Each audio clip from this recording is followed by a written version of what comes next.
Once upon a time, in the enchanted kingdom of Eldoria, where lanterns danced in the trees and pastel clouds whispered secrets to the stars, there lived a young prince named Leon. Prince Leon was no ordinary prince. He had hair the color of golden sunsets and eyes that sparkled like the morning dew upon the leaves.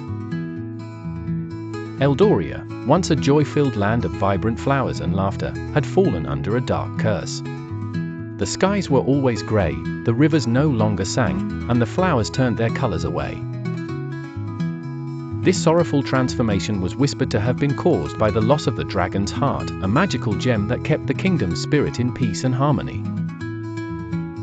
Legend had it that the dragon's heart was hidden deep within the Misty Mountains, guarded by Echo, the gentle dragon who loved singing lullabies to the stars. Determined to restore his beloved kingdom, Prince Leon set out on a magical quest to retrieve the dragon's heart. He bade farewell to his parents and the castle's busy halls.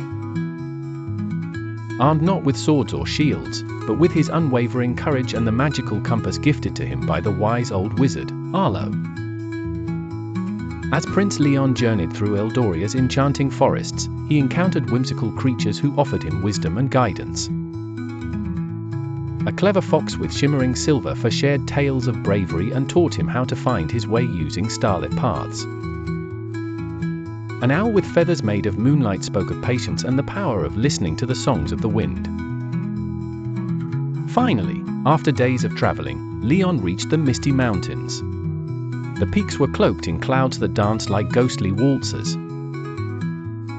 Leon could hear faint humming, a sound that seemed to echo with the dragon's melancholy song.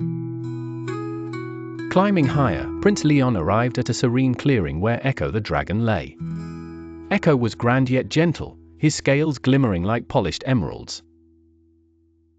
"Young prince," Echo murmured, his voice soft like the rustling leaves, "the dragon's heart yearns for love and hope. Only through a pure heart can its magic be restored." Leon's heart was indeed pure, filled with love for his kingdom and a hopeful spirit that shone brighter than the stars themselves. Moved by Leon's compassion, Echo nodded and unveiled the dragon's heart. It shimmered with a light so enchanting that the skies above began to clear, bathed in hues of pink and gold. The end. Please like and subscribe our channel for more stories. Thanks for watching.